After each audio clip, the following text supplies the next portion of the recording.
The moment Flight 863 started dropping from the sky, nobody paid attention to the quiet woman in row 27.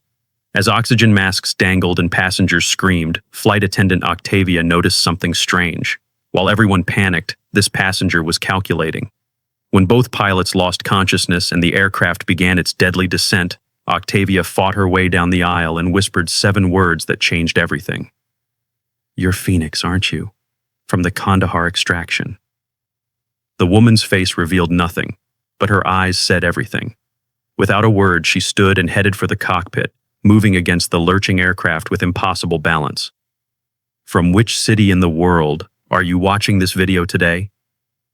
If you enjoy stories about unsung heroes who walk among us, consider subscribing for more untold stories that remind us appearances can be deceiving. Trans-Pacific Flight 863 cruised at 37,000 feet, a silver needle threading through clouds tinged orange by the setting sun. Inside the Boeing 787, the constant hum of engines provided a soothing white noise to passengers settling in for the remaining 3 hours of their journey.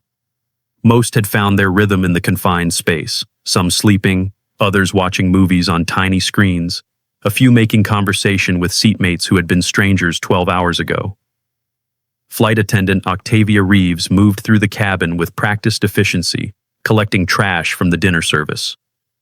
11 hours into her shift, her smile remained professional, even as her lower back protested. She'd made this Tokyo to Honolulu run dozens of times before, and the faces tended to blur together after the first few hours. But row 27, seat C, caught her attention, though not for any obvious reason. The woman occupying it, perhaps mid to late 40s, seemed designed to blend into the background of any environment. Silver-streaked dark hair pulled into a simple knot, reading glasses perched on a nose that had been broken at least once. She wore no makeup, no jewelry except a simple analog watch with a worn leather band, nothing remarkable. Yet something about her registered differently to Octavia's trained eye. The woman, Mercer Calloway, according to the passenger manifest, had refused alcohol throughout the flight, requesting only water. While appearing absorbed in a dog-eared paperback, her eyes seemed to register every movement in the cabin. The way she sat, spine straight but shoulders relaxed, conveyed a readiness that most passengers lacked after hours of confinement. "Another water, ma'am?" Octavia offered as she passed. "Thank you," Mercer replied, voice pleasant but neutral. American accent without regional specificity, another forgettable detail. As Octavia placed the water on the tray table, she noticed Mercer's hands, scarred knuckles, calluses in places you wouldn't expect on a typical office worker. Little signs most wouldn't register, but that spoke of a life more physically demanding than her current attire suggested. The businessman in 27A complained loudly about the intermittent Wi-Fi connection, his 4th such complaint of the flight. A college student in 27B slept with headphones blaring music loud enough that Octavia could identify the bass line. A family in row 28 debated excitedly about their upcoming Hawaiian vacation, the children's voices rising and falling as they argued about which beach to visit first. Through it all, Mercer simply read her book, occasionally glancing out the window where the vast Pacific stretched beneath them. Once, when she thought no one was watching, her expression changed, just for a moment, as her eyes fixed on the horizon. Something distant passed across her features. Memory, perhaps. Her fingers twitched slightly on her armrest, as if remembering other controls, other skies. Octavia continued her work, but found her attention returning to the woman in 27C. In her 12 years as a flight attendant, she'd developed an intuition about passengers, the anxious ones, the entitled ones, the ones who would need extra attention. Mercer didn't fit any of the usual patterns. She made no demands, created no disturbances, yet maintained a self-contained alertness that felt almost professional. The first hint of turbulence came without warning, just enough to illuminate the seatbelt sign and cause a ripple of mild annoyance through the cabin. Passengers secured beverages, flight attendants took their jump seats, the businessman in 27A white-knuckled his armrest, his complaint about Wi-Fi forgotten as the plane shuddered briefly. Mercer didn't even look up from her page. Captain Elias Thornton's voice came over the intercom. "Folks, we're hitting some expected rough air. Nothing to worry about, just a weather system will be clearing shortly. Please remain seated with your seatbelts fastened." The turbulence subsided, and the cabin returned to normal operations. Octavia resumed her duties, but caught herself watching row 27 again. Something about the passenger in seat C nagged at her subconscious. The way Mercer had tilted her head at the captain's announcement, not with anxiety, but assessment. The way her eyes had flicked to the overhead panels, then to the wing outside her window, like someone who knew aircraft, really knew them. An hour later, dinner trays collected and cabin lights dimmed for those wanting to sleep. Octavia checked the weather radar in the galley. A massive system had developed seemingly out of nowhere, directly in their path. Captain Thornton had already requested a course adjustment, but they would still skirt the edge of the storm front. The second round of turbulence hit harder than the first. The aircraft dropped suddenly, then stabilized. Drinks spilled. A few passengers gasped. The cabin lights flickered momentarily. First Officer Lachlan Wright's voice came over the intercom this time, tension evident beneath his professional tone. "Ladies and gentlemen, we've encountered some unexpected turbulence. The captain we're managing the situation. Please remain in your seats with seatbelts securely fastened." Octavia exchanged glances with Senior Flight Attendant Desiree Blackwood. Something was wrong. The plane banked suddenly, too steeply for a normal course adjustment. "Did he just cut himself off?" Desiree whispered. Before Octavia could respond, the aircraft pitched forward without warning. This wasn't standard turbulence. The plane dropped what felt like several hundred feet in seconds. Oxygen masks deployed from the ceiling, dangling above terrified passengers. Warning lights flashed throughout the cabin. The recorded safety announcement began playing automatically. As Octavia braced against a seatback, her eyes met Mercer's across the cabin. The woman in row 27 wasn't panicking. She wasn't praying. She wasn't clutching her armrests. She was calculating. And in that moment, as the plane pitched forward again and passengers screamed around them, Octavia remembered where she'd seen eyes like that before. 5 years ago, her brother Wyatt had returned from a deployment, drinking too much whiskey on her back porch. He'd broken protocol, she knew that, when he told her about a classified extraction in Kandahar, about how his special tactics squadron had been stranded, mission compromised, all conventional extraction options denied. "They sent one pilot," he'd said, his voice dropping to a whisper even though they were alone. "When everyone else refused, combat conditions classified as unsurvivable. She came in a modified Black Hawk with half the instruments shot out, landed under heavy fire, got 17 of us out when we were supposed to be written off." "She?" Octavia had asked. "Call sign, Phoenix," Wyatt had replied. Never learned her real name, but I'll never forget her eyes, like she was calculating survival odds with every movement. Human computer in a flight suit. The memory crystallized as the aircraft shuddered violently around them. Chaos erupted as the Boeing 787 dropped another 1,000 feet without warning. Passengers screamed. A child wailed. The businessman in 27A vomited into the air sickness bag. Through it all, Mercer Calloway remained still, an island of preternatural calm as the aircraft bucked and shuddered around her. The intercom crackled to life again. First Officer Wright's voice now openly panicked. "This is your first officer speaking. We're experiencing severe turbulence and a medical emergency in the cockpit. The captain is unresponsive. If there is a passenger with flight experience on board, please identify yourself to a crew member immediately." Desiree's face went pale. "I'm going to check on them," she said, moving toward the cockpit with determined strides despite the lurching aircraft. Octavia looked back at Mercer, who remained focused, alert, still calculating. The recognition that had been building finally clicked into place. The hands, the posture, the awareness, the calm under pressure, the eyes that assessed everything. The plane dipped violently again. Someone screamed that they were going to die. A religious group in the back began praying loudly. A baby wailed, the sound piercing through the chaos. Octavia fought her way down the aisle to row 27, gripping seatbacks as the aircraft lurched. She leaned down to Mercer's ear, voice barely audible above the chaos. "You're Phoenix, aren't you? From the Kandahar extraction. My brother was there." For the first time, Mercer Calloway's perfect mask slipped. Her eyes widened, not with fear but recognition that her cover was blown. She stared at Octavia, assessing this new variable in her calculations.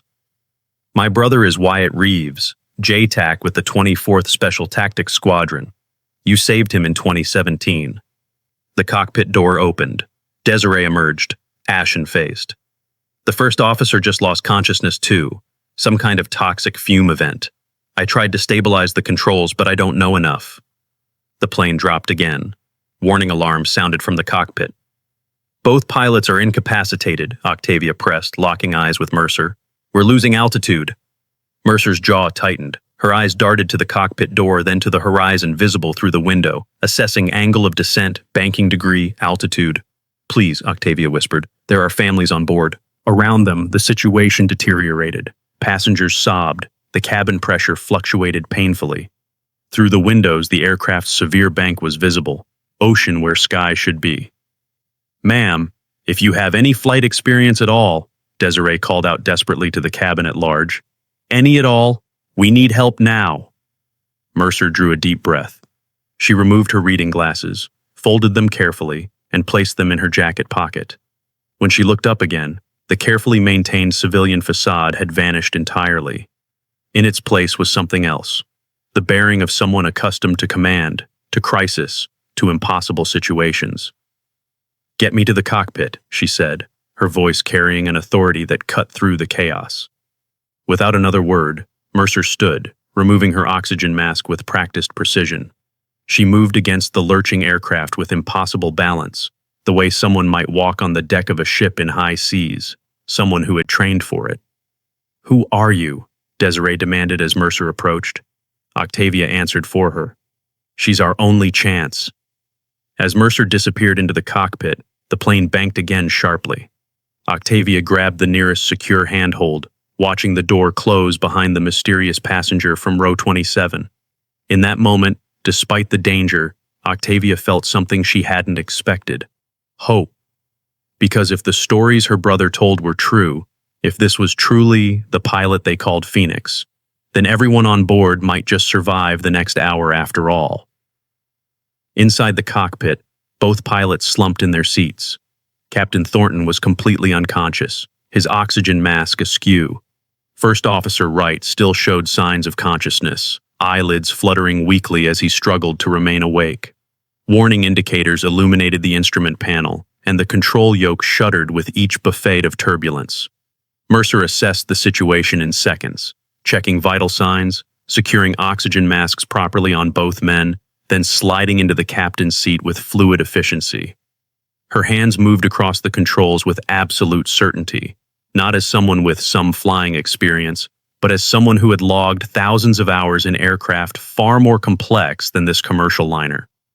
She stabilized the pitch first, arresting their dangerous descent with careful adjustments to the control surfaces. Next, she corrected their course, bringing the wings level again. The altimeter stopped its alarming spin downward as she established a safe cruising altitude. Behind her, Desiree stood frozen in the cockpit doorway. Can you fly this thing? She asked, her voice tight with controlled panic.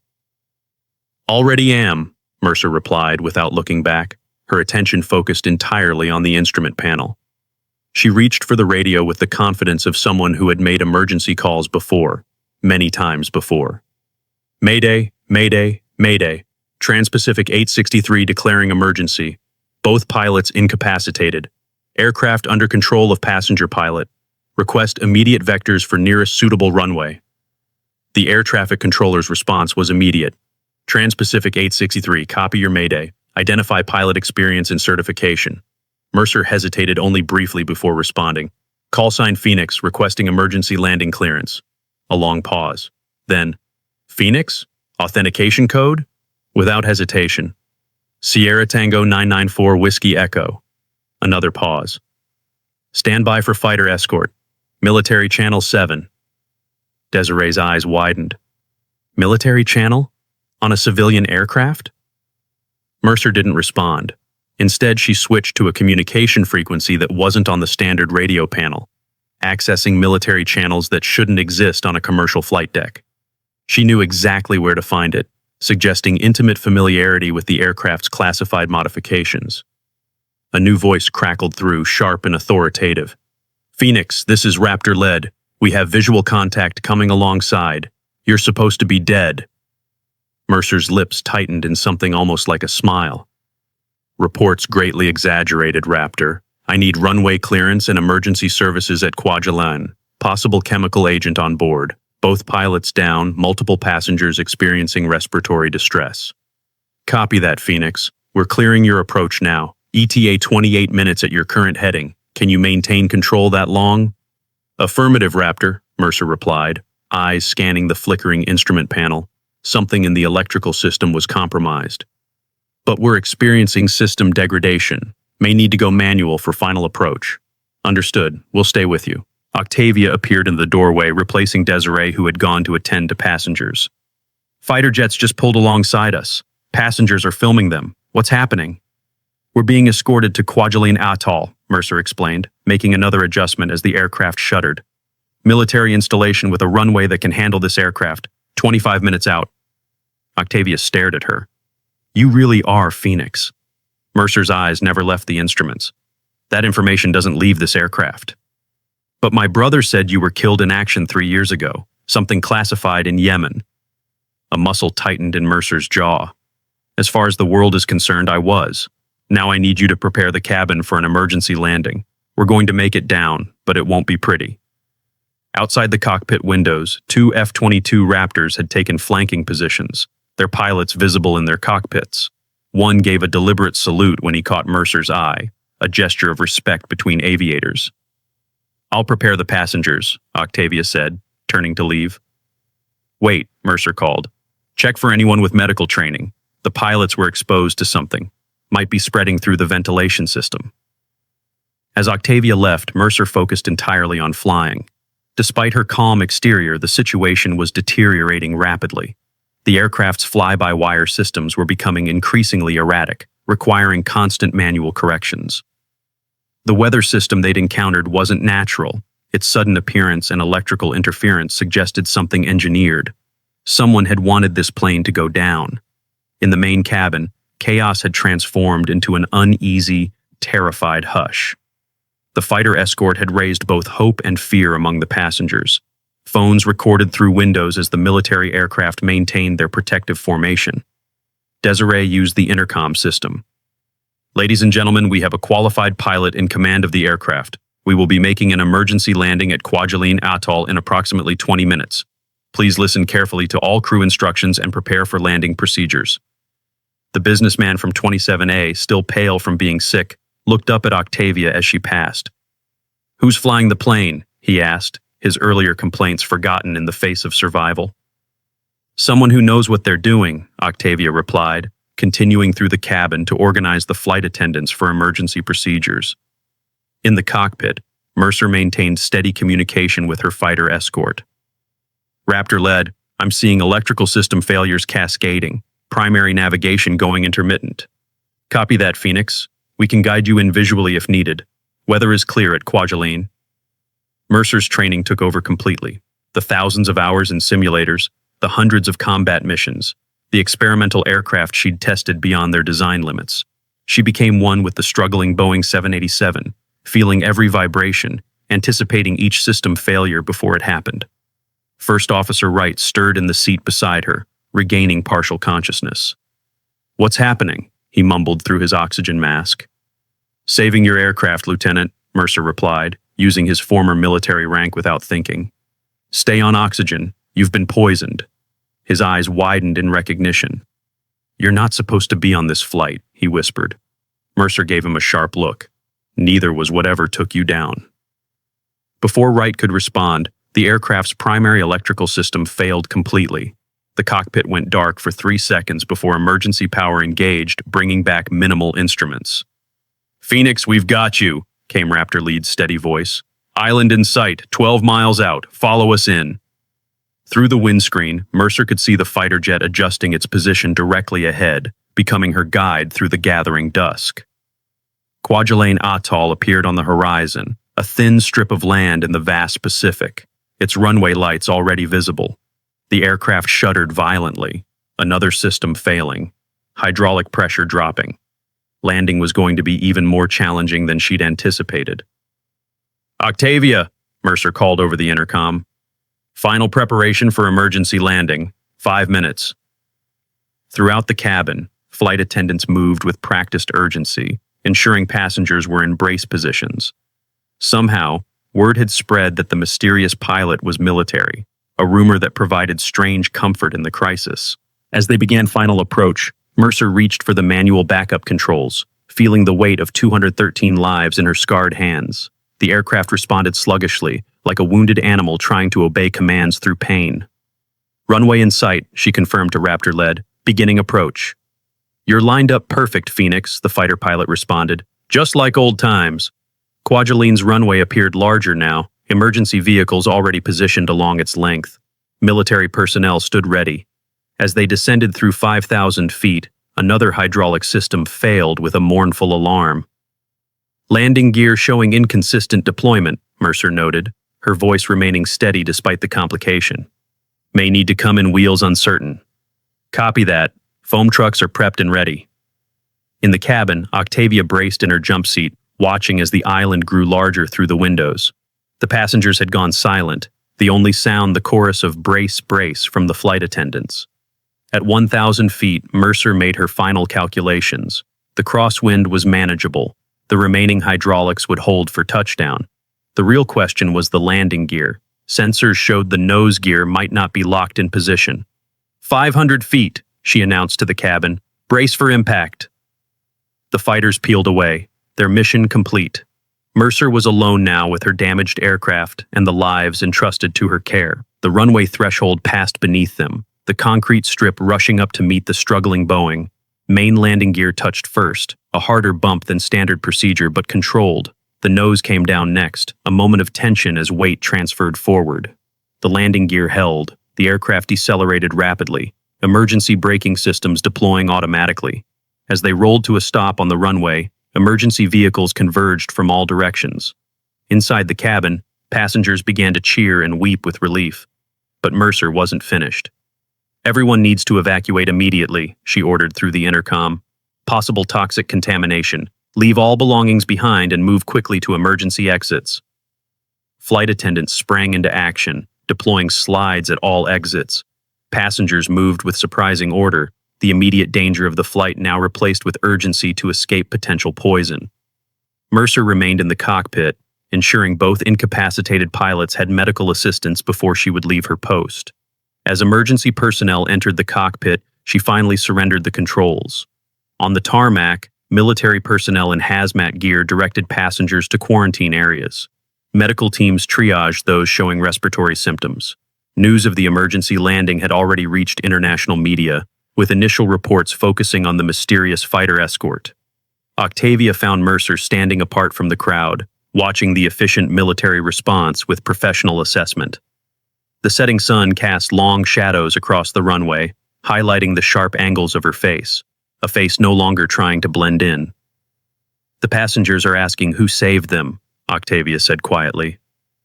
"What should I tell them?" Mercer's eyes remained on the aircraft. "Tell them it was the training of the flight crew and the skill of emergency services." "That's not the truth." "It's the truth they need." Mercer turned to face Octavia fully. "Your brother kept my secret for 5 years. Will you do the same?" Before Octavia could answer, a black SUV screeched to a halt nearby. 4 military personnel emerged, their bearing unmistakably official. The silver-haired man in the lead wore general's stars on his shoulders. His weathered face registered surprise, then something like awe when he spotted Mercer. "Phoenix," he said, approaching rapidly. "Lazarus himself would be impressed." "General Hargrove," Mercer acknowledged without warmth. "Interesting coincidence finding you at this remote base." "Coincidence has nothing to do with it," the general replied. "When authentication codes not used in 8 years suddenly appear on military channels, people notice." He glanced at the aircraft, then back at Mercer. "Though I admit, finding you alive is unexpected. For me as well some days." The general signaled to his staff, who moved to create a perimeter around them.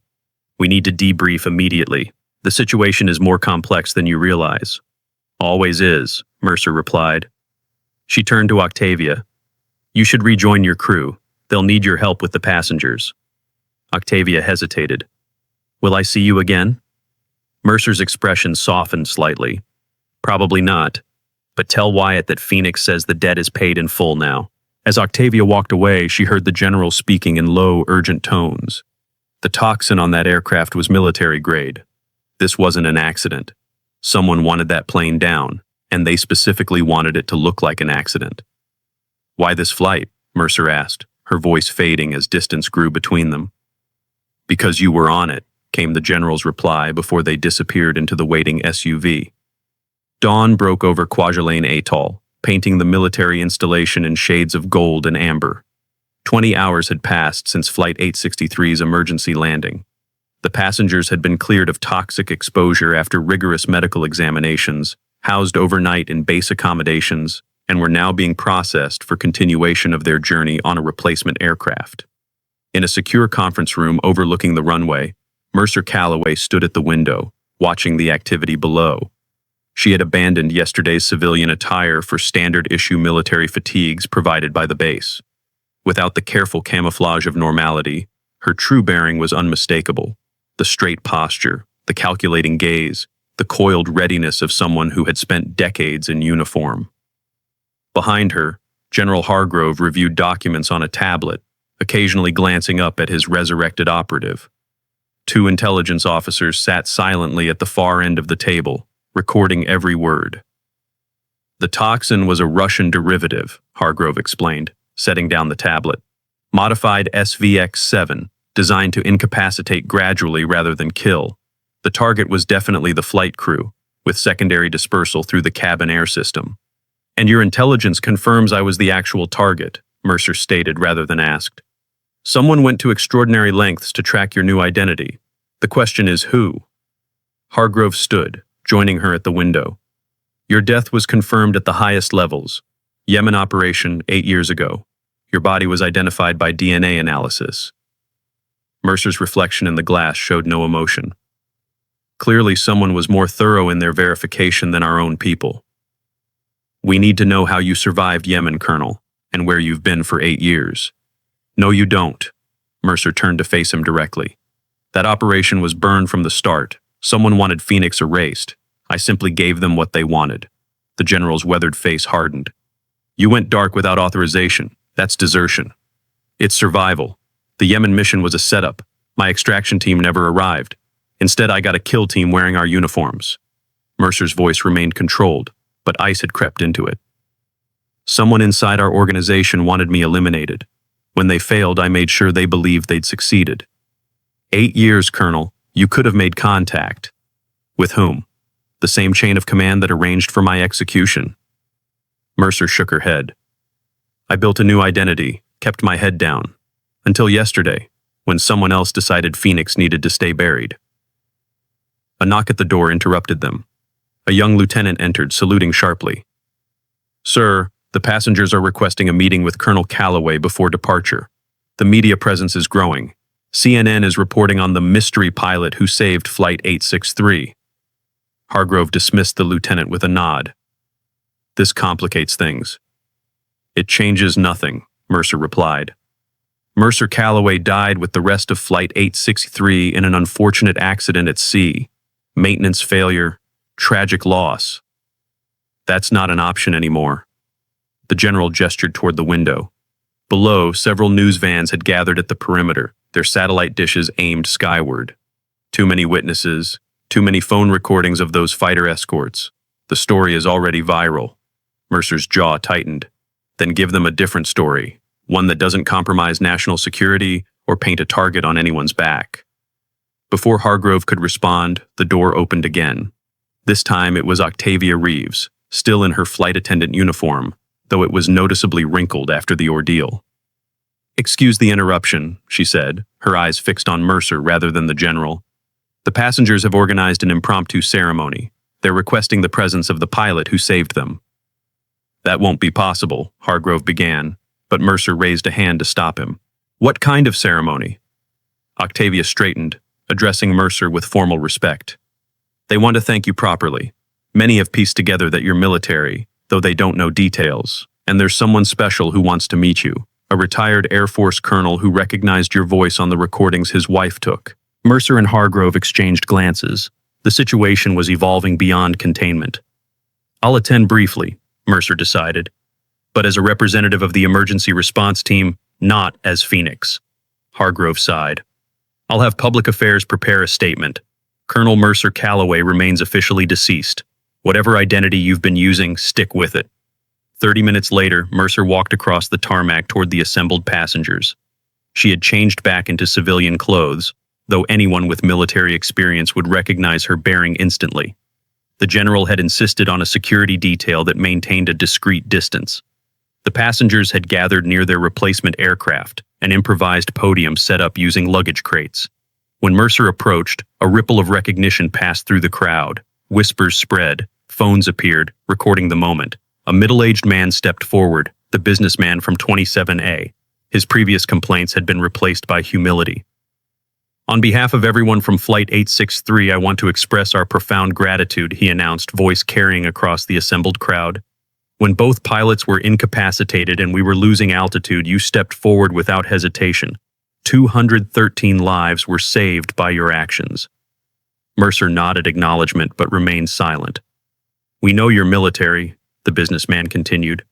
Some kind of special pilot. We respect that there are things you can't discuss, but we wanted you to know that what you did will never be forgotten. From the crowd, a silver-haired man in his 70s stepped forward, his posture unmistakably military despite his civilian clothes. He walked directly to Mercer and stopped 2 paces away. Colonel Everett Pierce, United States Air Force, retired, he said, his voice carrying the weight of decades of command. Mercer's expression remained neutral, but something flickered in her eyes. Recognition. I was chief of flight testing at Edwards when you went through the program, Colonel Pierce continued, his voice lowered slightly. Never forgot your voice on the radio. Most natural pilot I ever certified. Without warning, Colonel Pierce snapped to attention and delivered a perfect military salute. The honor is mine, Phoenix. The crowd fell silent, witnessing the power of the moment without fully understanding its significance. Mercer returned the salute with precision, muscle memory from years of service taking over. The honor is mine, Colonel Pierce. One by one, other passengers approached. A mother with 2 young children who pressed hand-drawn thank you cards into Mercer's hands.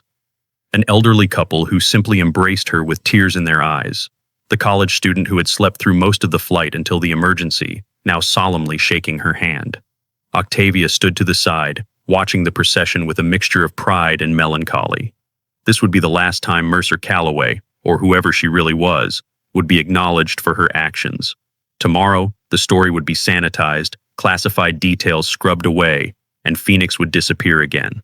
As the ceremony concluded, General Hargrove approached with a group of officers. His expression made clear that time was running out.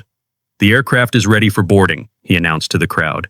If you'll begin making your way to the plane, we can get you to Honolulu before noon. As the passengers dispersed, Mercer found herself face to face with Octavia one final time. Will you be continuing to Honolulu with us? Octavia asked, though she clearly knew the answer. No, I won't, Mercer replied. My journey takes a different path from here. Octavia nodded, understanding the subtext. My brother will be disappointed he missed you. Some ghosts are better left undisturbed. Mercer reached into her pocket and removed a small metal object, the unit pin Octavia had given her. Keep this. It belongs with the living, not the dead. But my brother wanted you to have it. Tell him I carried it through the most important mission of my life, getting his sister home safely. The final boarding call came over the loudspeakers. Octavia hesitated, then impulsively embraced Mercer, an action that clearly caught the seasoned operative off guard. After a moment's hesitation, Mercer returned the gesture briefly before stepping back. Safe travels, Octavia Reeves. Goodbye, Phoenix. As Octavia boarded the replacement aircraft, Mercer turned to find General Hargrove waiting. That was risky, he said, watching the passengers filing onto the plane. Personal connections are vulnerabilities in your line of work. My line of work ended 8 years ago in Yemen, Mercer replied. Whatever identity you're about to create for me will be my 4th. At some point, General, you have to wonder what remains beneath all the call signs and cover stories. Hargrove studied her for a long moment. What does remain, Colonel? Mercer watched as the aircraft door closed, sealing Octavia and the passengers inside. Duty. It's always been about duty. Then you understand why we need you back. Phoenix was our most successful deep cover operative for a reason. Your instincts, your adaptability, your particular skill set. They're irreplaceable.